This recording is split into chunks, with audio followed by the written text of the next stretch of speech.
The impact of the light bulb on society. In the late 1870s, Thomas Edison perfected the incandescent light bulb and therefore changed the world in a number of ways. It was actually not private homes that first got light bulbs, but large buildings and workplaces instead. Thanks to the availability of artificial light, workers were able to see better, which resulted in a couple of improvements. First, people could suddenly work longer hours, so companies, especially manufacturers, became much more productive because they could add night shifts. In addition, workplaces became less dangerous environments since their lighting was improved, and since the possibility of fires breaking out from candles or lamps that used oil no longer existed once they were replaced by light bulbs.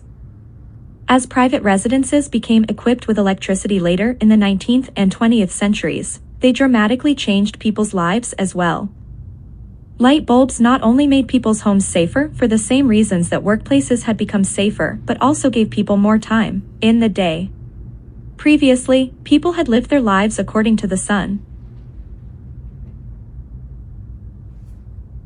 When the sun rose, so did they, and then they went to bed when the sun went down.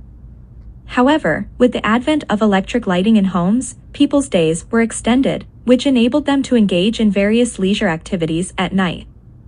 The formation of civilization.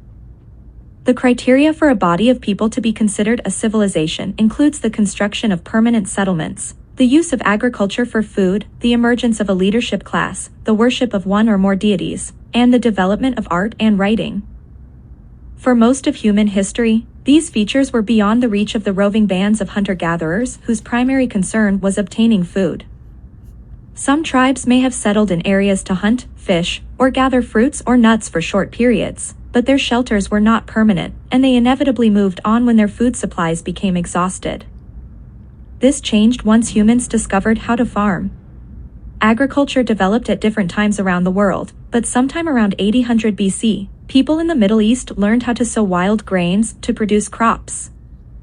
Since raising crops takes time, these individuals built permanent shelters and stood guard over their plants to protect them from other people and wild animals. This required a degree of organization and specialization, so people began doing various tasks. Some worked the land, others protected the settlements, and others raised animals or made crafts such as pottery and woven baskets. Hunter-gatherer groups had always had leaders, therefore, it was natural for them to emerge in these permanent settlements. Because agriculture depended upon good weather and timely rain or floodwaters, people started worshipping deities and praying for sunshine and rain. Over time, the practice of agriculture led to population explosions and the founding of civilizations in Egypt, Mesopotamia, China, and the Indus Valley. The leaders became kings, the protectors became soldiers, the shamans who prayed to deities became priests in organized religions, and the majority of people became peasants who farmed the land and worked on massive construction projects in honor of their kings and gods.